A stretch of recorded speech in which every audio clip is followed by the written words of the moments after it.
За та бүхэндээ өнөөдрийн мэндийг хүргэе. Сэтгүүлч Пүрвсрэн байна. Тэгэхээр Монгол улсад ирэх 8 дугаар сарын 17-ноос 28-ны өдрүүдэд цөлжилттэй тэмцэх тухай Нэгдсэн үндэсний байгууллагын конвенцийн талуудын 17 дугаар баг хурал буюу COP17-ос зохион байгуулагдах гэж байна. Тэгэхээр энэ хуралд бол одоо Монгол улс ихээхэн ач холбогдол өгж зохион байгуулахаар бас бэлтгэл ажиллаа хангаж байгаа.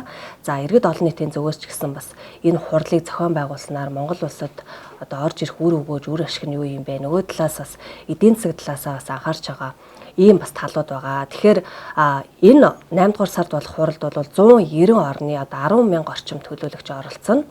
За шууд утгаараа бол Монгол улсын эдийн засагт бол нэлээдгүй бас үр өгөөжийг өгнө. За нөгөө талаасаа зөвхөн эдийн засаг төдийгүй бусад олон хэлбэрээр одоо Монгол улсад үр өгөөж нь илүү юм гэсэн ийм бас ойлголтууд явж байгаа. Тэгэхээр яг энэ хурлаар бол Монгол улс цөлжилт, газрын доройтол, усны асуудлаа олон нийтэд бас таниулах, дэлхийн олон улс оронд одоо дуу хоолойгоо хүргэж нөгөө талаасаа асуудлаа ярилцах, шийдлээ бас гаргалцах.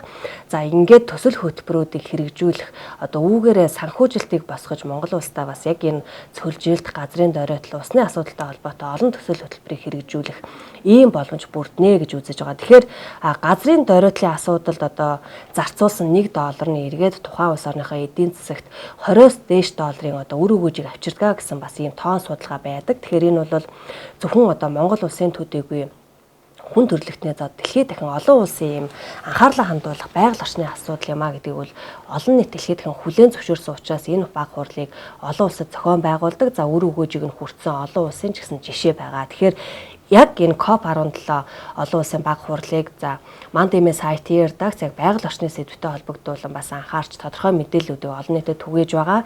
За газрын доройтол, усны асуудал гээд яг энэ байгаль орчны чиглэлд анхаарлаа хандуулдаг, санаа зовндог бас олон иргэн байгаа гэдэгт итгэж байгаа. Тэгэхээр энэ хуралд бас та бүгд мань анхаарлаа хандуулаарай.